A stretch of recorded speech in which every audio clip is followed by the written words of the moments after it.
అందరికీ నమస్కారం. మీ కాటే సుబ్రహ్మణ్యం. మన ఆంధ్రప్రదేశ్ రాష్ట్రంలో 2014 సంవత్సరంలో ఆంధ్రప్రదేశ్ రాష్ట్ర విభజన తర్వాత ఈ యొక్క ఆంధ్రప్రదేశ్ రాష్ట్రానికి రాజధాని లేక ఇబ్బంది పడుతున్నటువంటి తరుణంలో 2014 సంవత్సరంలో ఆంధ్రప్రదేశ్ రాష్ట్ర ప్రజలంతా అనుభవజ్ఞులైనటువంటి నారా చంద్రబాబు నాయుడు గారిని ముఖ్యమంత్రిగా ఎన్నుకోవడంతో ఈ యొక్క ఆంధ్రప్రదేశ్ రాష్ట్రంలో అమరావతి కేంద్రంగా సుమారుగా 34,000 ఎకరాలను ఈయన సేకరించి అమరావతి రాజధానిగా నిర్మాణం చేపట్టడం అనేటువంటిది జరుగుతుంది. ఇటువంటి తరుణంలో 2019-24 మధ్యకాలంలో ఆంధ్రప్రదేశ్ రాష్ట్ర ముఖ్యమంత్రిగా జగన్మోహన్ రెడ్డి గారు వచ్చి ఈ ఆంధ్రప్రదేశ్ రాష్ట్రాన్ని ఈయన గెలిచేటప్పుడు 2019 సంవత్సరంలో మేనిఫెస్టోలో ఎక్కడా కూడా 3 రాష్ట్రాలను అంటే రాజధానులు నిర్మాణం చేస్తానని చెప్పకుండా అధికారంలోకి వచ్చిన తర్వాత విశాఖపట్నం, అమరావతి అలాగే కర్నూలు 3 రాజధానులు ఏర్పాటు చేస్తానని చెప్పి అక్కడ ఏ విధమైనటువంటి పునర్నిర్మాణ పనులు చేయకుండా రాజధాని నిర్మాణాన్ని అడ్డుకునేటువంటి చరిత్ర వైఎస్ జగన్మోహన్ రెడ్డి గారిది. అంతేకాకుండా ఆంధ్రప్రదేశ్ అభివృద్ధిని తూట్లు పడిచినటువంటి నాయకుడు కూడా వైఎస్ జగన్మోహన్ రెడ్డి అనే చెప్పాలి.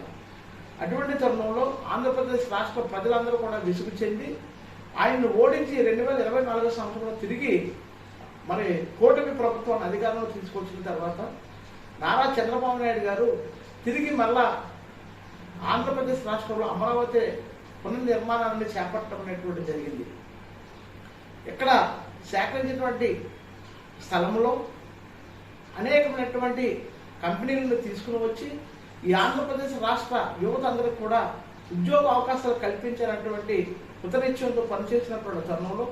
మరలా 3 రాజధానులు అనేటువంటి విధానాన్ని తెరపైకి తెచ్చినటువంటి మరి కుట్రపూరితమైనటువంటి నాయకుడు వైఎస్ జగన్మోహన్ రెడ్డి. రేపు భవిష్యత్తులో ఏదో ఒక రోజు మళ్ళీ వైఎస్ఆర్ పార్టీ అధికారంలోకి వస్తే ఈ యొక్క అమరావతిని ఈయన విచ్ఛిన్నం చేసేటువంటి పరిస్థితి ఉంటుందనేటువంటి ఉద్దేశంతో నారా చంద్రబాబు నాయుడు గారు, పవన్ కళ్యాణ్ గారు, లోకేష్ గారి యొక్క కూటమి ప్రభుత్వం ఏదైతే ఉందో ఈ యొక్క కూటమి ప్రభుత్వం ఈ యొక్క అమరావతికి పార్లమెంట్లో చట్టం తీసుకొచ్చి రాష్ట్రపతి ఆమోదం పొందినట్లయితే భవిష్యత్తులో ఎక్కడా కూడా దీన్ని మార్చేటువంటి అవకాశం ఉండదని చెప్పి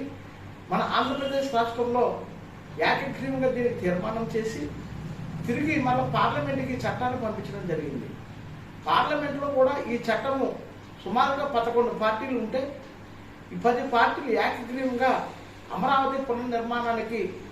రాజధానిగా అమరావతిని ఎన్నుకుని చట్టం తీసుకొస్తే కేవలం వైఎస్ఆర్ పార్టీ మాత్రం అక్కడి నుంచి దాంట్లోంచి వాకౌట్ చేయడం అనేటువంటి జరిగింది. అలా మరి తిరిగి దీన్ని రాజ్యసభకు అక్కడి నుండి మళ్ళా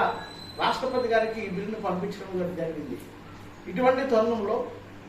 కేంద్ర రాష్ట్ర ప్రభుత్వాలు రెండూ కూడా సమన్వయంతో అమరావతినే రాజధానిగా చేసుకుని ఒక చట్టాన్ని తీసుకొస్తున్నటువంటి మరి ఈ యొక్క పరిస్థితుల్లో ఈ రాష్ట్రంలో ప్రజలందరూ కూడా చాలా సంతోషంగా మన అమరావతి రాష్ట్ర పునర్నిర్మాణంలో అందరూ కూడా భాగస్వాములైనందుకు గర్వపడుతూ, అంతేకాకుండా మన రామచంద్రపురం నియోజకవర్గ శాసనసభ్యులు, రాష్ట్ర కార్మిక శాఖ మంత్రి వర్యులు కూడా ఈ చట్టం రూపొందించడంలో ఒక భాగమైనందుకు ఈ రామచంద్రపురం నియోజకవర్గ ప్రజలందరూ కూడా మరి సంతోషంతో మరి ఈరోజు ఒక ఇంటింటికి దీపాన్ని వెలిగించి అలాగే ముఖ్యమంత్రి వారు చేపట్టినటువంటి ఈ యొక్క కార్యక్రమానికి సముదాయాన్ని మేమందరం కూడా పాల్గొనడానికి ప్రతి ఒక్కరూ కూడా కృతజ్ఞతలతో పనిచేయాలని తెలియజేస్తూ మీ కాటే సుబ్రహ్మణ్యం.